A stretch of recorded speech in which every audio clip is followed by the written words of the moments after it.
अगर आप इस प्रकृति को कहीं भी कष्ट पहुंचाते हैं, अगर आप कहीं भी इस प्रकृति को नष्ट करने का प्रयास करते हैं, तो कहते हैं कि भगवान आपके उस व्यक्ति के ऊपर बहुत ज्यादा क्रोधित हो जाते हैं, प्रकृति को नष्ट करना चाहता है। और आजकल हम यही कर रहे हैं, जहां देखो वहीं हम पेड़ों को काट रहे हैं, जहां देखो वहीं हम प्रकृति को नष्ट करने के लिए लगे हुए हैं। और प्रकृति को नष्ट करके हम ये समझते हैं कि हम विकास कर रहे हैं, परंतु ये विकास नहीं है, ये आपका विनाश है। क्यों विनाश है? क्योंकि अभी 2 साल पहले विकास तो था, अच्छी रोडें थी रोडें, बहुत बड़े बड़े हॉस्पिटल थे, बहुत बड़े बड़े मकान थे, सबके पास बहुत बड़ी बड़ी गाड़ियां थी, परंतु इन पेड़ों को नष्ट करने के कारण ऑक्सीजन नहीं था। ऑक्सीजन नहीं था तो पता चला था आपके लिए क्या आवश्यक है। प्रकृति जो हमें ऑक्सीजन दे रही है वो आवश्यक है कि ये बड़ी बड़ी रोडें, बड़े बड़े महल या बड़ी बड़ी कारें, ये ज्यादा आवश्यक है? क्या आवश्यक है हमारे लिए? हमारे लिए प्रकृति ज्यादा आवश्यक है। जीने के लिए कार की आवश्यकता नहीं है, जीने के लिए आपको बहुत बड़े महल की आवश्यकता नहीं है, जीने के लिए आवश्यक है ऑक्सीजन, जीने के लिए आवश्यक है प्रकृति। क्योंकि ये प्रकृति ही जो हमें ज्यादा आवश्यक वस्तुएं हैं वो हमें ये प्रकृति ही देती है कि नहीं?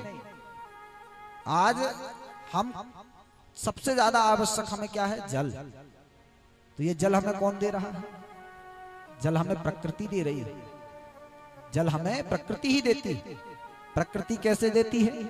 जब बहुत अच्छे पेड़ रहते हैं, जब बहुत ज्यादा पेड़ रहते हैं ना, तब मेघमंडल, मेघ जो होते हैं, तब फिर वो मेघमंडल सुचारू रूप से अपना काम करते हैं, और वो फिर समुद्र से पानी लेकर के, और जब वो समुद्र का खारा पानी और मेघों के संपर्क में आता है, तब फिर वो पानी मीठा हो जाता है, और फिर वो ही पानी हमारे ऊपर बरसाते हैं। तो ये पानी हमें कौन दे रहा है? पानी हमें प्रकृति दे रही है ना। तो हमें सबसे ज्यादा आवश्यक है क्या? पानी। तो वो हमें प्रकृति दे रही है। दूसरी बात, सबसे ज्यादा आवश्यक क्या है? भोजन। तो ये अन्न हमें कौन दे रहा है? एक अन्न हमने पृथ्वी में डाला, उसके बदले उसने हमें 10 दाने दे दिए। एक दाना हमने पृथ्वी में डाला, उसने 10 दे दिए। तो ये हमें कौन दे रहा है? ये हमें प्रकृति दे रही है। तो हमें जो ज्यादा आवश्यक वस्तु है वो प्रकृति ही दे रही है, परंतु आज हम सबसे ज्यादा अगर किसी का शोषण कर रहे हैं तो हम प्रकृति का ही शोषण कर रहे हैं। जो हमें दे रहा है हम उसी को ही और लूट रहे हैं। कब तक लूटो? उसकी भी एक समय सीमा है। जब उसकी समय सीमा खत्म हो जाएगी तो जिस प्रकार आपने सुना था बैन की कथा में, बैन जब आया और उसने सब पर प्रतिबंध लगा दिया कि न अष्टव्यम न दातव्यम न होतव्यम, तो जहाँ कुछ न दान होगा न धर्म होगा, कुछ नहीं होगा। तो फिर पृथ्वी ने सारे रत्न अपने छुपा लिए थे। पृथु भगवान आए तो फिर कुछ मिला नहीं था इस पृथ्वी पर, सारी भूमि बंजर हो गई थी जब पृथु भगवान आए थे। इस पृथ्वी ने सब देना बंद कर दिया था, अन्न देना बंद कर दिया था। उसी प्रकार आगे भी ये समय आएगा। अगर इसी प्रकार से प्रकृति का, पृथ्वी का, गौ माता का इसी प्रकार से अगर शोषण होता रहा तो वो समय दूर नहीं है कि फिर से इस संसार में दुर्भिक्ष फैल जाएगा, फिर से। क्योंकि आज जो हमें दे रहा है हम उसी का शोषण कर रहे हैं। तो आज जो प्रकृति है वही भगवान की पटरानियां हैं। तो आप अगर चाहते हो कि भगवान प्रसन्न रहें तो इस प्रकृति को भी मानना चालू करो, इस प्रकृति की भी सेवा करना चालू करो। और अगर आप प्रकृति को नहीं मानते हो, भगवान को बस मानते हो, तो आपको भगवान को अगर पाना है, किसी को अगर भगवान को अगर पाना है, तो पता है भगवान कहाँ मिलेंगे? भगवान कहाँ मिलेंगे? भगवान आपको एसी वाले कमरे में नहीं मिलेंगे, भगवान आपको फॉर्च्यूनर कार में नहीं मिलेंगे।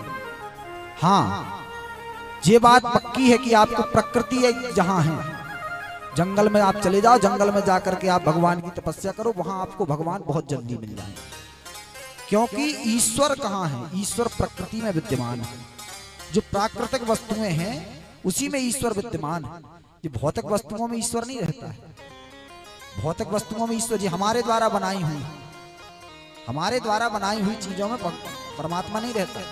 जो प्राकृतिक हैं, जो ईश्वर से ही प्रकट हुई हैं, उसी में ही ईश्वर निवास करता है। तो आजकल हम प्रकृति में परमात्मा को नहीं ढूंढते, भौतिक चीजों में हम परमात्मा को ढूंढते हैं। तो वो क्या परमात्मा मिलेगा? वो परमात्मा आपको प्रकृति में ही मिलेगा। प्रकृति के करीब जाने से ही वो परमात्मा मिलेगा, और कहीं वो परमात्मा मिल नहीं सकता। इसीलिए अगर परमात्मा को पाना है तो प्रकृति को मानना चालू करो।